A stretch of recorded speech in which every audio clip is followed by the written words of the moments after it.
just review the purpose of the whole day before we start with the classroom observation and the pre-conference meeting. So the purpose of this day is really for the SILT and for the instructional coaches that they feel equipped to lead professional learning communities and DL observation protocols in their own schools. And we're hoping that after having an experience such as this, a day such as this, that the SILT leaders will work to engage people at their own campuses and from other campuses in such an experience. Then, of course, the day is also intended to provide some professional learning for Miss Battle, the teacher that we're going to observe, and the ELA department during the professional learning community.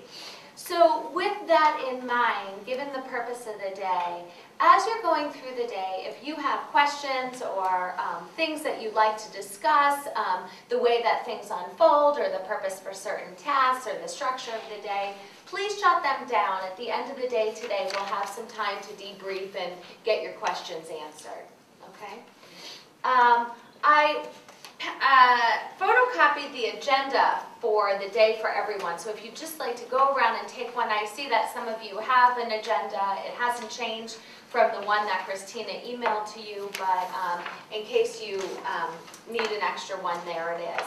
As you can see, we start with the observation. This morning we'll have a pre-conference meeting, the class itself, and we'll stay for the entire class period. Then we'll have a post-conference meeting. Then we will have a lunch. And then we will have an extended professional learning community meeting, and then finally we'll end the day with a very short sort of debrief as we're doing this morning. Any questions on the layout of the day at this point?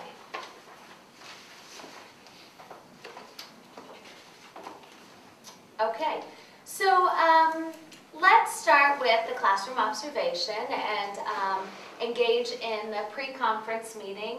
The purpose of this classroom observation is really for us to go through the DL observation protocol, have some practice giving evidence-based feedback, practice structuring noticings and wonderings in ways that have no judgment in them and are evidence-based and are related to Ms. Battle's focus question. The other related purpose is, of course, to give some feedback to Ms. Battle on something that she's been working on.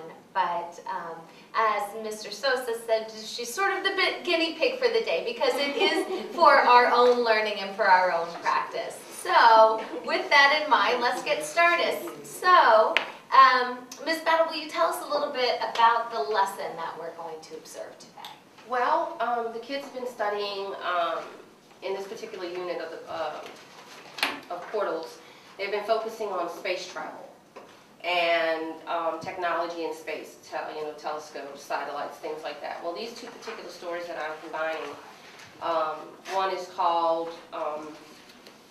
Space Tourism, Pro and Con, and the other one, of course, is the tragedy of the Apollo 13, in which it's called Slingshot Around the Moon. Mm-hmm. Both of these stories have been read by the kids already.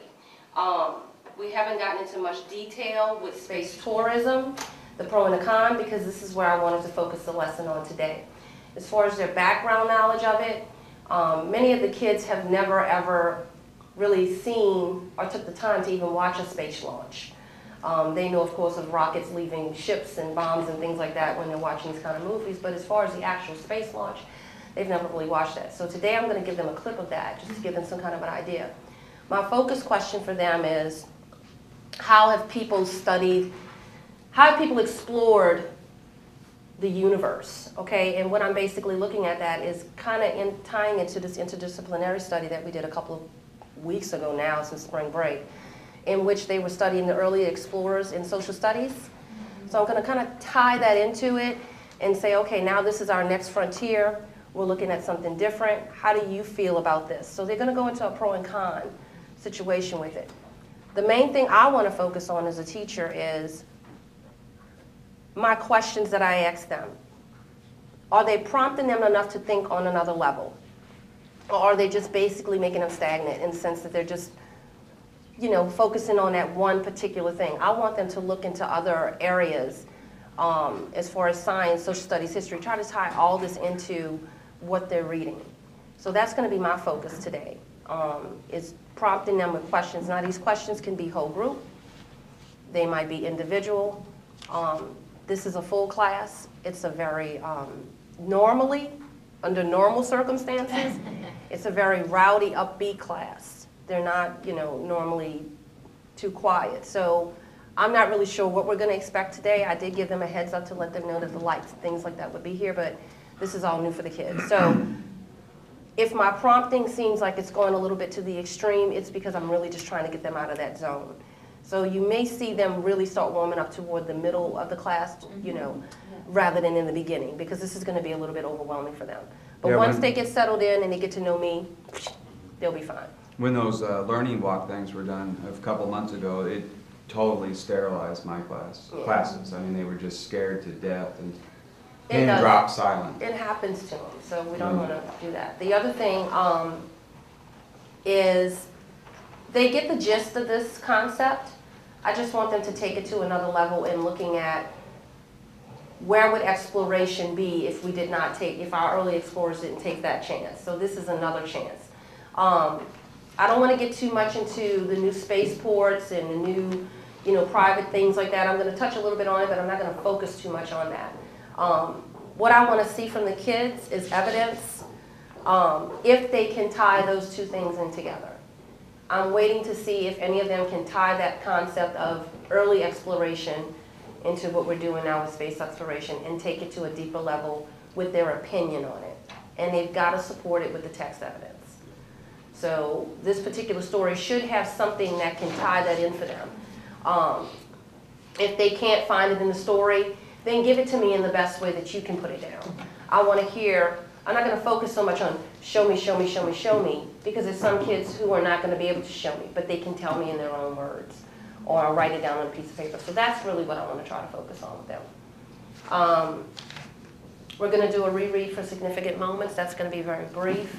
The kids are going to be in a think, pair, share arrangement in which they'll be in partnerships or fours, okay? It really just depends on the number of kids that come to school today. This will be an individual assignment in which they will have to decide on their own opinion. They're going to have to take a side. Do they feel strongly for this, or do they, this is not something that we need to explore right now? Like I said, the background information is going to be key. I'm hoping that the video can tie that into that so that they can kind of get a visual of what space exploration is all about. And then the closing, my closing with them, hopefully my ticket out the door, will be to them to now, based on what you've learned and what you've understood and what you've read, give me text evidence to support your opinion on this. And that's going to be their ticket out the door. When they first walk in, you will see basic organization. They're going to walk in, get their paperwork. They're going to know exactly what to do, start doing, hopefully. And then, of course, we'll proceed with the class. But I'm expecting them to be answering a lot of my questions. I do put a lot of real-world things into my conversations with them. So that's what I want you guys to focus on with me. How am I taking that question and bringing them to another level? And that's going to be your observation. So I have a couple of questions. Yes, ma'am. So you want them, one of the goals of the lesson is that students are able to take a side. So take a side as to whether we should have space tourism, whether we should have space exploration. What exactly are they going to be stating their opinion about? The actual pro and con is going to be about space tourism. Right. The problem is, I don't want to use the terms interchangeably, but in a sense, I'm trying to get them to understand basic exploration of space first. I'm going to visualize for them, the Jetsons living up in space and things like that. They even have a graphic in their portal about that we read about with the people walking around with the bubbles on their head. But I want them to understand that although this is tourism, and it's not, we're trying to get away from just the rich and the wealthy, because that's what they focus on in the story. I want them to kind of tie it into the fact of, hey, traveling across to the West was not actually a cheap adventure either. You know, just to kind of tie this into the fact of we've always explored. Where are the boundaries for this? And does it have to be that you have to be wealthy in order just to do this type of adventure, to explore? So it's going to be kind of tied all in. Of course, this is not going to be a one-day lesson. Right. We're going to continue it, you know, probably another day or two. But just those type of things. So I would basically say what I'm looking for is the exploration of space and going into this new area of space tourism. Okay. So let's just take, so let me just step out for a second. In a DL observation protocol, we want to make sure that when we're observing the lesson, we all have the same focus question in mind. So let me see if I can capture what your focus question is, and Okay. you tell me whether you think that that's true. Okay. So how are my follow-up questions deepening students' understanding of the content, of the text, of the idea of space exploration? That's the part that I'm not sure. Okay, if we're gonna, because all those things will be addressed, that's really what I'm gonna be looking for all of that. But if, to focus on one thing, I would say, is it them understanding the text and the pro and con of it, the opinion aspect of it? Are they understanding the concept of this author's for pro, this author's for con, this is the way, he's persuaded me to feel this way, and this is how he did it? Okay. So we're going to focus primarily, they've read both texts already for the gist, but really our main focus is on the space tourism pros and cons. Yes, text. Okay, great. So does everybody have that focus question written down? And I should have asked this too. Is there anybody who needs paper? I brought paper in case you need it. Everybody okay? Okay. So the question that we're all working with is, how are my follow-up questions deepening students' understanding of the text? Right. And that text is the space tourism Right. con.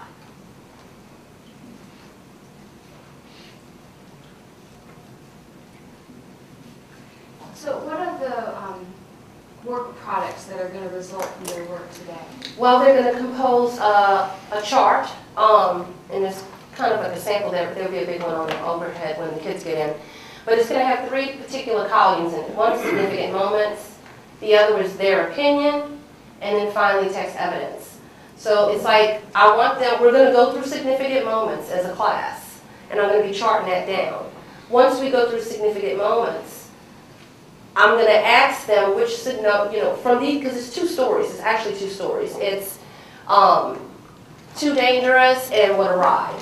Okay, so What a Ride, of course, is pro, Too Dangerous is con. So based on those 2 stories, we're going to pick out the significant moments. They're going to pick out, once those significant moments are done as a class, they're going to pick out their significant moment, show me the text evidence, and then base their opinion on that. How's the author persuaded you to follow his lead with this, and not only that, what's the text evidence that you have to prove that? So that's what I'm getting them as far as their objective of the class today, is to find text evidence to support their opinion. So the connections that they make to the other content, you expect that to happen more in the discussion? Basically, yeah, definitely. Not on paper, definitely.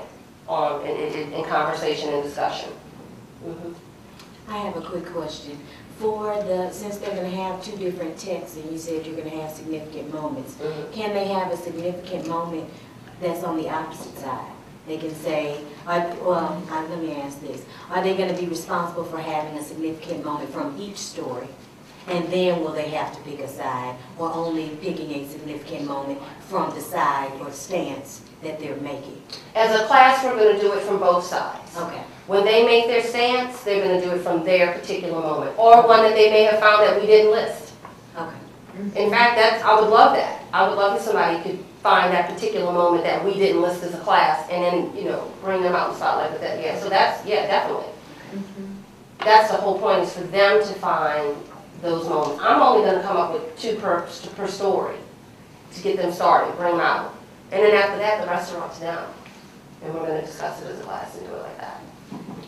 Will they have to state why those moments are significant? So they put up the moment, so they say, this is a significant moment. Will they first have to say why they consider it significant before their opinion? Not so much as to why it's significant, as far as on the paper itself, but when we do get into the class discussion, I'm going to ask them that. Yeah, okay. Definitely. Yeah. Why is that significant? Why do you feel that way? How did he persuade you? What words are in it?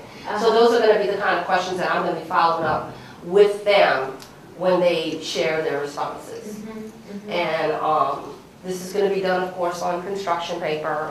And like I said, hopefully with the time, I can get it 10, 10, 15, 10. Let me ask you, Ms. Bell, on the distinguish between tourism and travel. I mean, is there each text is one on tourism and the other one on travel? I mean, is there distinguished in the text?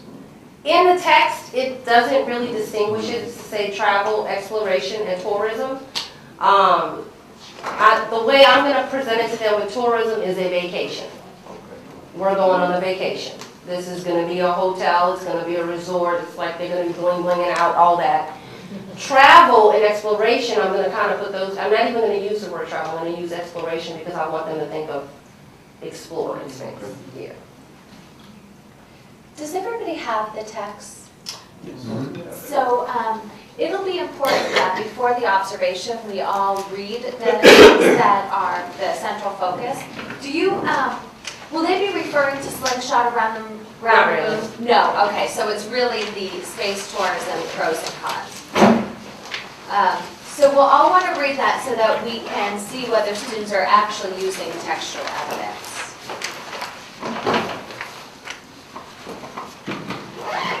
I have a quick question before we get started. I noticed twice you mentioned how many students show, and I guess let me preface the question. I've pretty much spent my entire career in one school, and I haven't experienced the same migratory issues, the experiences that I've studied. And I know we just came back from spring break. Are there any attendance issues that you might have? Yesterday my attendance was, yesterday the attendance was a little low during, I guess a lot of kids just didn't come back that first day. All of my classes are over 25, so I'm not expecting a lack of student body in there. I think because of the spring break yesterday, even the ones who were here, they were kind of lethargic. They weren't kind of into it. They were big time. I think by today, they're a little bit perked up. I know we have a lot of visitors in the school. That kind of affects the mood of the kids. Yep. But they know me, and they know I know them. So I'll bring out the best that I can in them, and make them feel at ease and get comfortable with it. I don't think that the spring break and the attendance is going to, upset it. The only thing is that we read some of these stories before the spring break. So just getting them back on that cycle again, But other than that, I don't foresee any problems with that. So somewhere around 20. Absolutely, yes, no, it's a group thing. Go ahead. I was just wondering if this is going to be their first opportunity to make a choice on the focus question, or whether this was something that was brought up or discussed before reading the text. This is their very first time doing the picking and deciding on what do they feel about this. So today, all of these brand new ideas that are coming up are new. We've never discussed it. How do you feel about it? I've never broken up the two stories to say one was pro and one was con. I didn't do that. I just run them as a whole. So today is going to be the first year that they're going to realize these two titles are something different. This will be their first time going through the decision-making process on their own. We've done this before in an earlier part of the year, but we didn't go to this extent. So what are, given that, what are some of the difficulties you anticipate students might have during this lesson? I think the hardest thing for them is going to be to open up honestly about their opinions. The subject matter doesn't have much background for them, and that's going to be the hardest thing. If it was something if we were talking about something that could relate to them, music, rap, the debate would be going back and forth. You're going to hear me talk about things like, cell phones and satellites and cable TV. All of these things that we didn't have you know, when we were growing up. And I'm going to let them know about the fact that, you know, if it wasn't for space exploration, this would have never happened. So I'm going to, like I said, in a lot of ways, you may hear me refer back to the exploration part. It's really because I'm trying to bring them into it. The concept, because they really, honestly, I feel they don't understand the concept of space tourism, yet alone space travel. It really has not been emphasized too much. I mean, we haven't had a really big space push in a while. No. So just getting that concept across to them, and that, like I said, that's really what I want to see, and that's why I want to know if my questions are prompting them to think on this other level. Yeah. Not so much of, you know, answering my phone, you know, will you ever feel like you get to go to space, those kind of, that's just things that they're just going to talk about.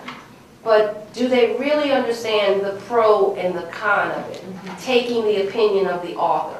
That's what I want them to walk away with this with. So like I said, if you hear me referring back to the exploration of the country, you know, all these new technology things, that's me just trying to tie them into it, because the background is going to be my hardest thing. Getting them to understand this concept of space travel, I mean space tourism. Yeah, you know, I read something recently that was saying about how, you know, kids of this generation don't really, like you were saying, don't know all that much about the space shuttle and space exploration. It was such a big deal a long time ago, and now it seems routine. And so now space shuttles go up without hardly a mention on the news anymore. Exactly. Yeah. Exactly.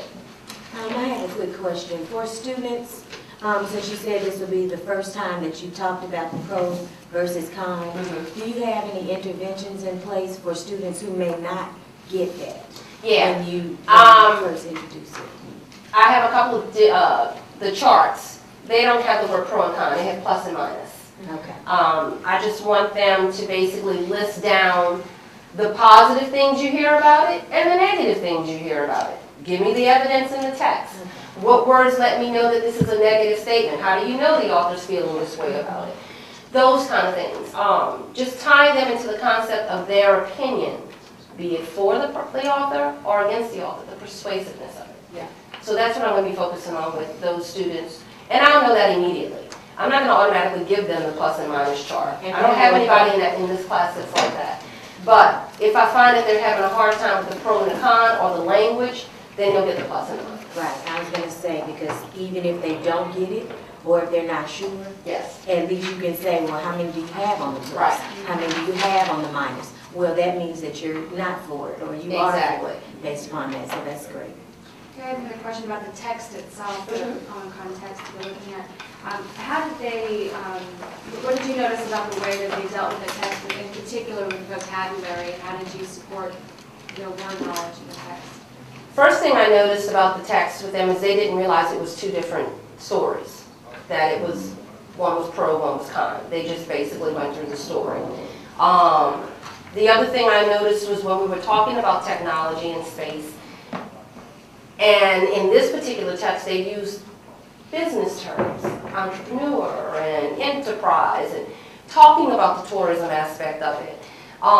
They understood the digits fine. They understood the value of how much this costs to take this particular. 200,000. They got that immediately, you know. But when we're talking about gravity and weightlessness and all of these space terminologies, that's why I said I know the background is not there. Even though we've read 3 stories on space, this will be our 3rd one. Electromagnetic radiation. Yeah, you know, just those different types of things.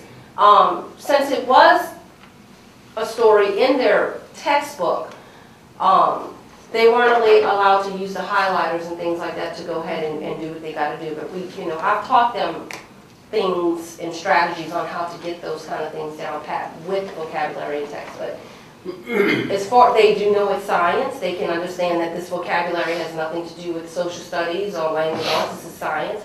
And I've taught them about how when they're reading an expository text, how to pick out those type of vocabulary and go and find the context cues for that particular word. So they do know how to do that. Hopefully I'll be able to demonstrate that today with some of them. But if not, like I said, the main thing we want to focus on is, are they understanding the pro and the con? That is something they have not addressed with this story. They don't realize that it's two.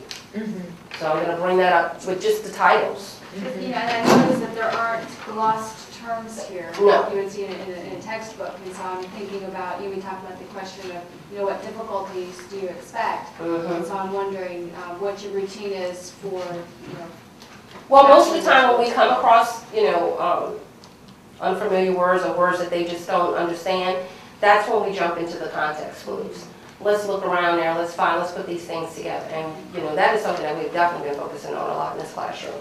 So, with them coming up with understanding exactly what electromagnetic radiation is, I break it down, what's radiation, what's, stuff like that for them. But hopefully, with this particular concept of the pro and con, I don't think these vocabulary words are going to hurt them in the sense that they're not going to understand the concept of that. Okay.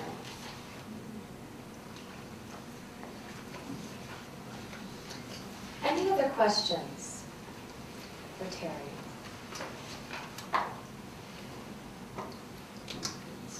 Just before the kids come in, I do want to hand out, I have a little folder here with some observation materials.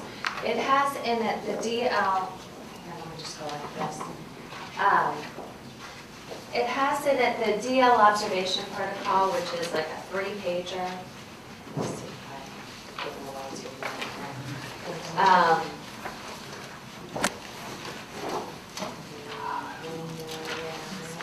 Next.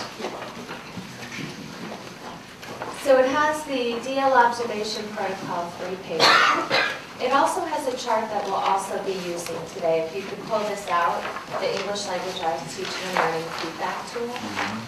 So in addition to the focus question, we'll also be completing parts of this tool based on Terry's lesson today. What I'd like us to do is not focus on all of the tool, but focus on a couple sections from this tool. The sections I'd like us to focus on are the task, okay,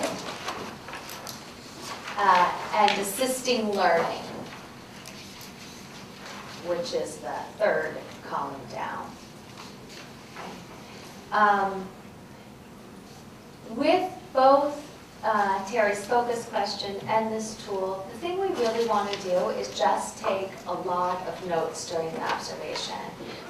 Evidence-based notes related to Terry's focus question. What I'd like you to do is actually take this tool and really turn it over and don't even look at it during the observation itself. Because I find that when people focus on completing the tool, they miss all of the other things that happen during the observation. So, as I said, I'd just like you to focus on taking notes related to Terry's focus question. And the notes that you should take should be specific and evidence-based. So, Terry's question is about her follow-up questions. So you might want to actually script a lot of her follow-up questions and what happens as a result of those follow-up questions.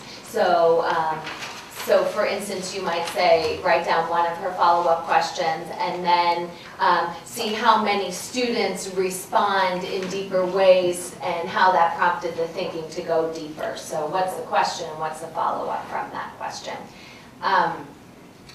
After the observation, we'll go around, we'll have some time to, fill out the tool and create noticings and wonderings, and then we'll go around and share our noticings and wonderings, and I keep using the word specific and evidence-based. So your noticing and wonderings, again, should be very specific and evidence-based. So you don't want to use things like the students were really engaged after she asked that question. We all have different ideas of what that word engaged means.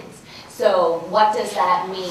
What exactly happened after that follow-up question? Or the kids didn't really seem to think anything after that follow-up question. We don't know what the kids think. We can only say what the kids did and what their evidence is. And so we need to be evidence-based before we can make any theories or any judgments or anything like that. Questions about that?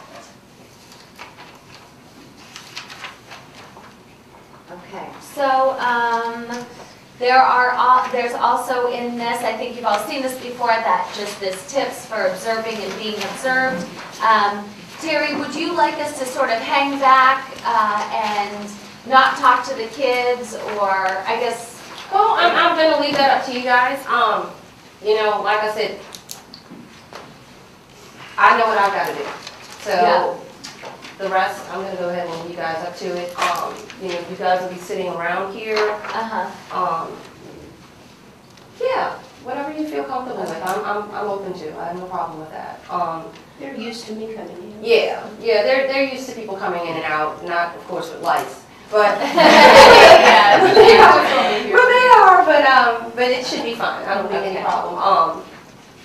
Just let them get warmed up in the beginning, and then once we get through, when we get into the actual activity, if you'd like to go ahead and talk to them next time, I have no problem with that. All right. Thank you. Okay. Anything else? Y'all in for a rip-roaring time. Yeah, I think you understand too, it's not an evaluation. It's not. It I is. know. Just a I know this.